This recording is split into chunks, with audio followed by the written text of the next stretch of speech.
Oscar Bevis for the Stomping Ground, powered by Wow Hydrate and available on the zone. Ben Whittaker. Shows me, appreciate you giving me some of your time. How's things? Yeah, all good. Thanks yourself. I'm good. Really excited to see just you and Liam on a fight poster. See you go head to head today for the first time since Riyadh. Pleased with the poster?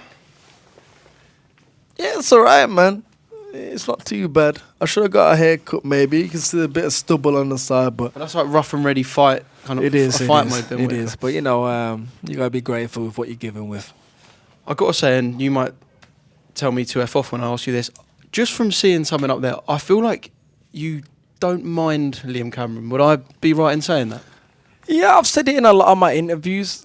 Boxing is not personal at the end of the day. What happened. It was a weird thing that happened, but it's really not that deep. Like, we just heard the news of Joe. He's been diagnosed with stage 4 cancer. Some things are bigger than boxing. Some things are bigger than sport. And at the end of the day, what did happen, fair play, it's fed his family now. It's gave him this new proclaimed fame and things like that. So for me, I'm not a hater. I say fair play. And I mean, you get in this sport to feed your family, and that's what he's done. Can you appreciate also an underdog story? Yeah, you've got to, man. Yeah, like, people think I'm some prima donna type of thing, but I'm an underdog too at the end of the day. We all went to the gym like that. My dad worked 2 jobs, mum worked 2 jobs. I was given nothing. I had to train hard for it, and I'm here now. I went to the Olympics, and there you go. But what he did go through to get back to where he is, fair play. But at the end of the day, sadly, that comes to an end soon. Let's take it back to Riyadh. How do you describe the 2 or 3 hours from turning up to the Kingdom Arena, fighting Liam Cameron, leaving from the ring on a wheelchair? I know from being backstage there was a bit of team altercation and some words said as well. How do you sum up what was probably quite a crazy and chaotic 2 or 3 hours? It was a madness. It was a madness. Like you said, I just thought I'd be coming home on the plane, belly full of some nice food, and I've won. But, you know, things don't always go to plan as they should. At the end of the day, I've got the right to change that now. And that's I wouldn't say exciting, but that's the good thing about it. It's got a lot of people talking. It's got a lot of people anticipated to see it. And then I get to bring back boxing to the Midlands. For me, it's a win-win. Was you surprised by anything Liam bought on that night?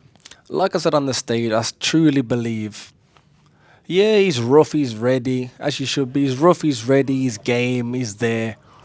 But there's nothing that he really, you might beg to differ, but watching it, I didn't think you could really see what was going on. He was like a 50-50, he was horrible. And I was a 2 out of 10.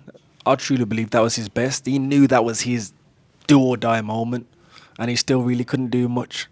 So when I do turn up, I think it will be a completely different story. Do you think because the expectation was that you would go in and beat Liam quite comfortably prior to the fight, that any work he done was perhaps accentuated because he was seen? You do see that, like if the landed jab on your glove and it hits you, it causes a larger reaction. What's going on?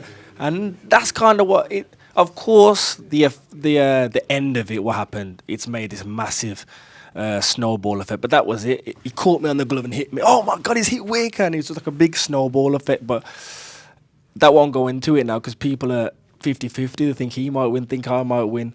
So that's out of the picture now. So when I do start popping him up, that's it. Sometimes I think I've seen everything in the sport, and I go into most fight nights thinking that night, I can't even explain that moment. Everyone trying to kind of get their head around it, watch it again 10 times on their phone. What's your version of how you both ended up? You're two big blokes. You're not fighting. Exactly. You're not fighting at 105 pounds. You're 2 big blokes. You go over the ropes, which we presume should probably hold both of your weight. Exactly. How do you digest that exact moment? The funny thing too is, like, it happened so quick, and the next thing you know, the pain was just crazy. But it happens, like I said, it happens so quick. And looking back at it, it looked worse. If I'm honest, it looked like I could have had an even worse injury. I was on my neck, then I landed on my back, and then my ankle. It was truthfully, it could have ended up even worse than it was. So luckily enough, thank God, it was just what it was. But it was very bizarre. It was very weird, and that's what we love about boxing, I suppose. You never know what's going to happen because, like I said, everyone thought, as it should, Ben's going to win and move on. And the next thing you know, we're doing 360 no-scopes, doing backflips and all that. There you go.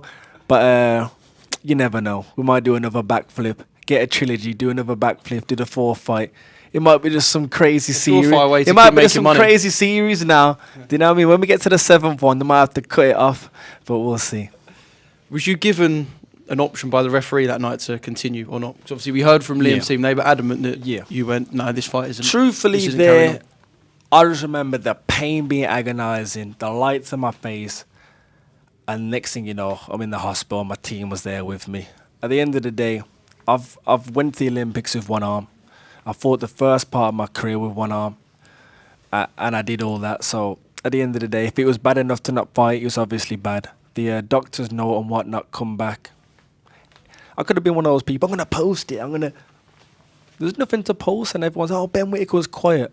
What is it to talk about, really? Was it always going to be like that for you? Was it always, I'm not going to say much? And truthfully, I'm people like that into my anyway. head? I'm like that anyway. I love to post on Instagram because it gets you followers, gets you brand deals, gets you out there. But if you know me away from this stuff, I don't really like to talk.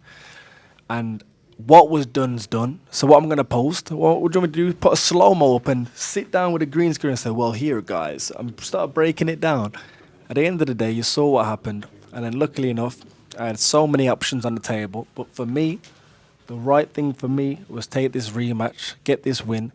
And then all those people that did have something to say, stay on that side.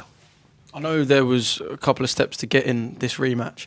There was a point where I think Liam said he couldn't even go on Talk Sport, and I know Ben, Shalom and Frank Warren have got a bit of a promoter rivalry, so I don't know, perhaps a couple of tactics to try and make things a bit awkward.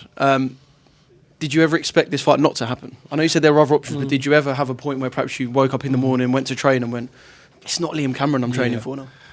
From my point, I was Liam Cameron 100%. I just knew that would happen, and I thought it would happen. But, you know, all the other stuff was promoter-wise. I heard he wanted more money, he wanted this, he wanted that.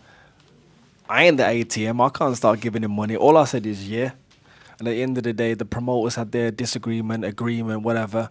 Do you think Frank Warren picked up Liam Cameron because of the promoter rivalry? Of course. Kind of dig at Ben because one of Ben's golden guys. Yeah, maybe so. And it's a good story. Like I said, I'm not an envious person. Like, why did he do that? At the end of the day, it makes sense. It's business. Boxing's a business.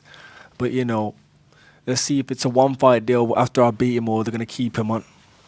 Final one, how does the fight play out? I know you're going to tell me that you're going to win the fight, but what do we get stylistically in the ring between you two? There's many things I can do. Like I said, he's going to come in and he even said there, do the dirty tactics, hit me on the back of the head and headbutt me, all this silly stuff. But I've been through that before. At the end of the day, I can either stand up close and beat him or box and beat him. And end of the day, it will be a win.